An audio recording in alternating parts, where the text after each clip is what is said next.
अस्सलामुअलैकुम मोहतरम अजीज दोस्तों, आज हम जानने वाले हैं कारून का खजाना और उसका अंजाम। दुनिया के किसी भी खजाने का जिक्र कारून के बगैर अधूरी है। बहुत से किस्से, कहानियां और रिवायात कारून और इसके खजाने के मशहूर है, लेकिन आज हम आपको कुरान शरीफ और कुछ हवालों से कारून और इसके खजाने का वाकया बताएंगे, जिसे सुनकर आपको एक बेहतरीन नसीहत मिलेगी। आपसे गुजारिश है इस वीडियो को पूरा जरूर देखें। दोस्तों, कारून वही शख्स है जिसका जिक्र कुरान मजीद में सबक हासिल करने के लिए किया गया है। कारून हजरत मूसा अलैहिस्सलाम के चाचा बसर का बेटा था। वो बचपन से ही बेहद हसीन और खूबसूरत था। इसी वजह से बनी इसराइल के लोग उसे मुनव्वर कहकर पुकारते थे, यानी खूबसूरत। जब कारून जवान हुआ तो बहुत नेक लोगों में वो शुमार किया जाने लगा, यहाँ तक कि वो तौरात का बहुत बड़ा आलिम बन गया। कारून अपना ज्यादा समय हजरत मूसा अलैहिस्सलाम की खिदमत में गुजारा करता था। इसी वजह से वो तौरात का बहुत बड़ा आलिम बन गया और वो बहुत अच्छी आवाज का मालिक था। वो तौरात को खूबसूरत अंदाज में पढ़ा करता था। इसी वजह से लोग उसका बहुत ही अदब और एहतराम किया करते थे। कारून भी हजरत मूसा अलैहिस्सलाम पर ईमान ले आया, और जब बनी इसराइल को तब्तियों की गुलामी से आज़ादी मिली तो कारून भी अपनी कौम के लोगों के साथ मिस्र को छोड़कर सरजमीन माऊद की तरफ हिजरत यानी रहने के लिए चल दिया। वहां कारून के हालात एकदम से बदल गए और इसके हाथ में बेशुमार दौलत आई। देखते ही देखते वो अपनी कौम का सबसे अमीर शख्स बन गया। सूद का कारोबार करने लग गया। लोगों से फसलें खरीद कर कई महीने तक इनको छुपा कर रखता और फिर महंगे दामों में उन फसलों को बेचा करता था। फिर वो ऐसा अमीर हो गया कि उसके खजाने की चाबियां 300 ऊंटों और खच्चरों पर लादी जाती थी, और हर चाबी चमड़े की होती थी, जो कि एक खजाने की चाबी होती थी। तारीख में लिखा गया है कि कारून से ज्यादा दौलत और शोहरत किसी शख्स को नहीं मिली, जिसका जिक्र अल्लाह ताला ने कुरान शरीफ में कुछ इस तरह से किया है। बेशक कारून मूसा अलैहिस्सलाम की कौम से था, फिर उसने कौम पर जुल्म किया और हमने इसको इतने खजाने दिए जिनकी कुंजियां उठाना एक ताकतवर जमात पर भारी थी।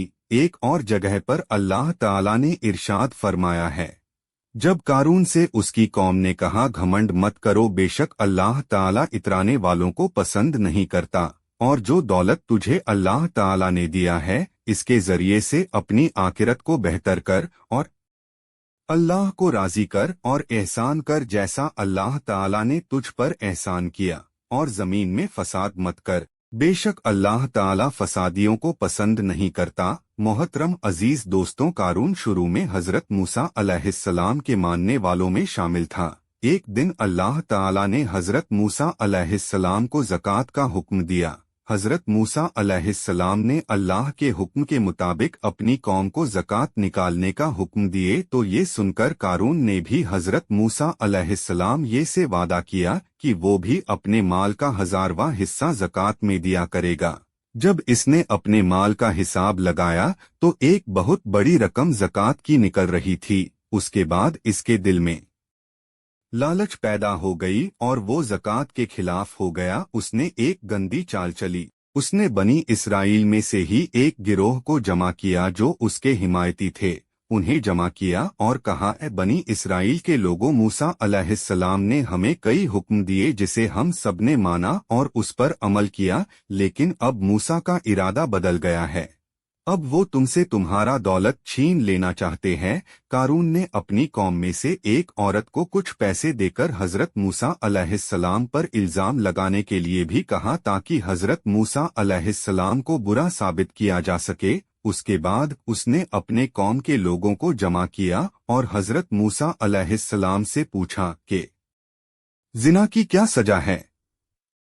हजरत मूसा अलैहिस्सलाम ने फरमाया, जो भी जिना करें, चाहे उसकी बीवी भी हो, तो उसे शर्मसार किया जाए, यहाँ तक कि वो मर जाए। कारून ने कहा, हजरत मूसा अलैहिस्सलाम, अगर ये काम आपने किया हो तो भी क्या यही सजा का हुक्म है? हजरत मूसा अलैहिस्सलाम ने कहा, हाँ, अगर ये काम मैंने भी किया तो भी यही हुक्म है। कारून ने कहा, बनी इसराइल कुछ लोग ये मानते हैं कि आपने फला औरत के साथ जिना किया है, اس کے بعد حضرت موسیٰ علیہ السلام نے کہا اس عورت کو میرے سامنے بلاؤ۔ اس کے بعد اس عورت کو حضرت موسیٰ علیہ السلام کے سامنے لایا گیا۔ حضرت موسیٰ علیہ السلام نے کہا اے عورت تجھے اس اللہ تعالی کی قسم ہے جس نے بنی اسرائیل کے لیے دریا کو پھاڑ دیا اور سلامتی کے ساتھ دریا کو پار کروا کر فرعون سے بچایا، سچ کہہ دے کہ معاملہ کیا ہے۔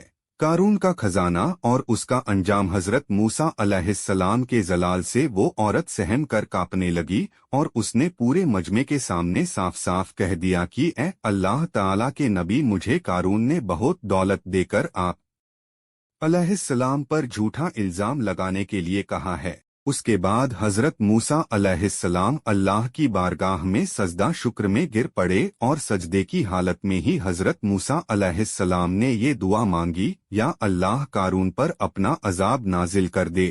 اس کے بعد وہ سبھی لوگ جو قارون کے ساتھ تھے وہ اس سے الگ ہو گئے اور حضرت موسیٰ علیہ السلام نے اللہ تعالیٰ کے حکم سے زمین کو حکم دیا کہ اے زمین قارون کو اور خزانے کو ختم کر دے، تو زمین پھٹ گئی اور قارون کا خزانہ اور جو اس کے ماننے والے تھے سب لوگ بھی زمین میں دھنسنے لگ گئے، اور دیکھتے ہی دیکھتے قارون، اس کا محل اور اس کا خزانہ سب کچھ اس زمین میں دھنس گیا۔ جب یہ سب کچھ زمین میں دھنس گیا تو زمین دوبارہ بند ہو گیا جیسے پہلے تھی۔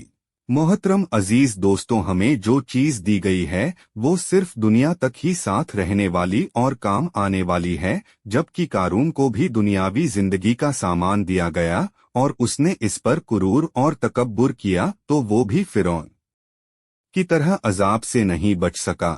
دوستوں، سوچنے کی بات یہاں یہ ہے کہ کیا ہمارے پاس قارون اور فرعون سے زیادہ مال اور دولت ہے، اور جس طرح فرعون کو اس کی دولت اللہ کے عذاب سے بچنے میں کوئی کام نہیں آئی۔ معزز دوستوں، ویڈیو اچھا لگا تو لائک اور چینل کو سبسکرائب کرنا دوستوں۔